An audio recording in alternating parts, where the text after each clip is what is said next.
What happens when a biased journalist tries to humiliate Tiffany Trump at a prestigious gala? He believes it will be an easy victory, but he doesn't anticipate Barron Trump's sharp reasoning and astonishing composure, a response that plunges the entire room into absolute silence. The Sapphire Hearts Foundation charity gala takes place in Paris, bringing together esteemed entrepreneurs, politicians, and renowned artists. Under the shimmering glow of crystal chandeliers, lively conversations intertwine with the delicate clinking of champagne glasses raised in elegant toasts. Tiffany Trump arrives in a breathtaking sapphire root gown, exuding confidence and charm. Beside her stands Barron Trump, towering and composed, a fortress of quiet strength amid the storm of public scrutiny. He rarely seeks attention, but he is always there, to protect his sister. Hidden within the crowd is Nathan Carter, a journalist from Le Parisien Moderne, infamous for his harsh critiques and relentless scrutiny of the Trump family. Carter has been meticulously planning for weeks. He has a concealed film crew, a lineup of provocative questions, and one clear objective: to corner Tiffany Trump into a moment of public disgrace that will make headlines. As Tiffany turns to engage in conversation with another guest, Carter sees his opportunity. He strides forward, a calculated smile on his lips, microphone in hand. "Miss Trump, may I ask you a question?" His voice is smooth, almost casual, but laced with an undeniable challenge. "Your family is often mentioned in discussions about social issues. What are your thoughts on that?" Tiffany offers a poised smile, her gaze unwavering. "Go ahead." Carter wastes no time. Some argue that charity events like this aren't really about helping others, but are merely publicity stunts. What would you say to that? The atmosphere subtly shifts. Conversations hush. Tiffany maintains her graceful smile, but before she can respond, Barron steps forward. His voice is steady, but there's an unmistakable edge to it. "Do you ask the same question of other charities?" Barron inquires, his piercing gaze locking onto Carter. "Or does it only become an issue when the name Trump is involved?" Carter smirks, confident that he still controls the exchange. "Your family is known for focusing more on business than social causes, isn't that true?" A murmur ripples through the gathering, but Barron remains unshaken. He pulls out his phone, swiftly scrolling before holding up the screen.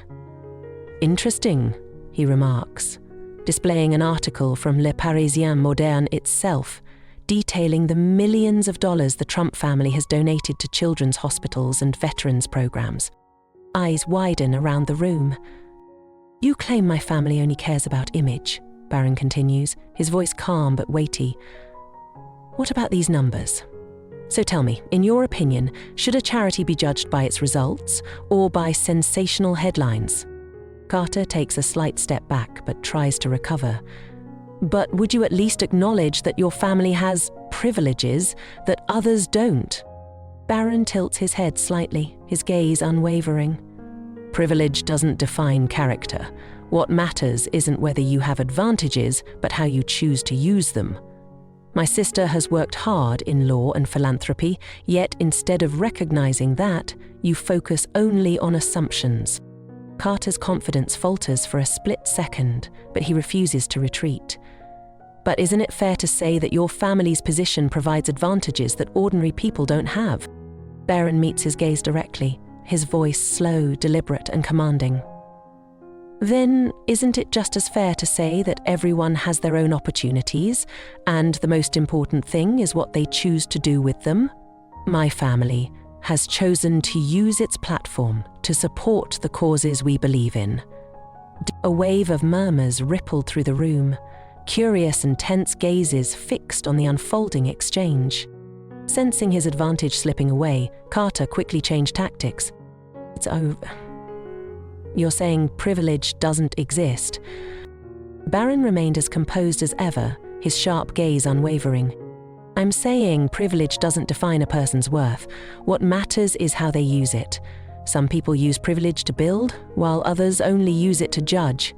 Which kind are you?" Carter opened his mouth to retort, but the words caught in his throat. Tiffany glanced at her brother with pride, realizing that Barron wasn't just defending their position, he was steering the conversation entirely in his favor. The cameras were still rolling, but instead of capturing a moment of humiliation for the Trumps, they now filmed Barron Trump in complete control. Sharp, unshaken, commanding the moment. The air in the room grew thick with anticipation, all eyes locked on Barron Trump and Nathan Carter. Despite his discomfort, the journalist made a last-ditch effort to regain control. But many believe your family lives in luxury, detached from reality. Do you really think an ordinary person can relate to your experiences? Barron tilted his head slightly, a faint smile playing on his lips. Challenges come in many forms. Some struggle to survive, while others struggle to create change. What matters isn't who suffers more, it's how we use what we have to do something meaningful. The crowd subtly nodded in agreement, impressed by Barron's sharp reasoning. Tiffany remained calm, but her proud smile was unmistakable. Carter, recognizing his disadvantage, attempted another approach. But isn't it fair to say that your family has been embroiled in so much controversy that the good things you do get overshadowed? Barron didn't flinch. Anyone with influence will face criticism, but the real question is, have you ever looked at what we've done instead of just repeating the attacks? Have you looked at the scholarships, the veteran support initiatives, or the millions of dollars my family has donated to healthcare and education? Carter opened his mouth but hesitated. Barron didn't let the moment slip away. You see, he said, holding up his phone, facts don't change based on someone's opinion, and when you focus only on one part of the story, you distort reality. He scrolled through a list of figures from reputable sources, detailing the Trump family's charitable contributions. Have you ever considered presenting the whole picture instead of just selecting the pieces that fit your narrative? The crowd murmured again, some nodding in agreement. Carter, now visibly tense, tried to shift the focus. This isn't about donations, it's about influence and power. Barron nodded, his gaze razor-sharp. Influence can be used to do good or to manipulate public perception. My family chooses to use it to help communities. What about you, Mr. Carter? How do you use your influence? Carter froze. The balance of power had completely shifted. The once confident journalist now found himself on the defensive, struggling for a response. Well, I report the news, he finally stammered. Barron tilted his head, his voice calm but weighted with significance. Audrey Talent does. Does reporting the news mean presenting the truth fairly, or just selecting whatever gets the most views? Silence fell over the room. Carter, cornered, fumbled with the microphone, desperate to salvage the moment. Well, everyone has their job. Barron nodded. Exactly. And I respect that. But I also believe that with power comes responsibility. Wouldn't it be fairer to ensure your audience gets the full story, instead of just a carefully edited version?